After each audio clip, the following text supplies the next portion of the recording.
World War II was generation-defining. It was the deadliest conflict in human history, ushered in the age of nuclear weapons, and brought about a world no longer dominated by European powers.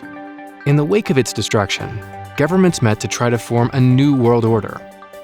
They created institutions that became household names to the generations that followed: the United Nations, the International Monetary Fund, and the World Bank. But this world order was not a world government. There was no single authority compelling governments to opt in, or deciding how governments must act.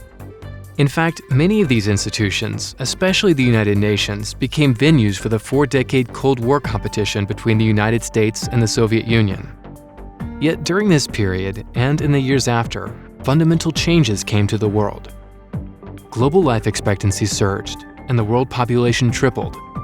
Conflicts were kept limited in geography and weaponry. Billions were pulled out of poverty. The global economy grew larger and more interconnected. But with progress also came new collective challenges, like climate change and mass migration, that ignore the borders that have traditionally structured international relations. Before we can tackle the challenges ahead, it is imperative to know how the world works today. In this unit of World 101, we'll start small and move outward, understanding how people organize themselves into countries, and how those countries govern themselves, how they exist and work together, and sometimes how things fall apart either within countries, between them, or both. In our Building Blocks module, we'll investigate conceptual ideas like sovereignty, nationalism, and self-determination that form the foundation of our modern world, and explore the gaps between their clear definitions in principle and often messy real-world applications. In our Forms of Government module, we'll examine why governments exist in the first place, and explore all the ways in which a country can govern itself. We'll see that political systems don't adhere to strict labels, and that they often grow and change, sometimes very quickly, possibly transforming a country's relationship with the rest of the world. From there, we'll take one step out and examine the international system in our Global Governance module. We'll examine the major areas in which governments around the world work together, or fail to. We'll also look at the international laws and institutions in place to tackle pressing issues. And we'll address the reasons some countries turn to another form of international partnership, alliances, to deal with specific security challenges.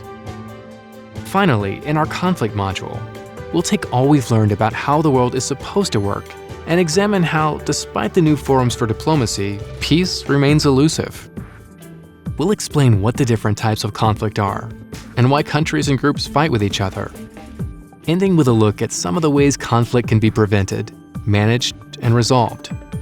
These modules present how the world has operated since the end of World War II, when leaders started building new ideas and institutions to address the major problems of the past.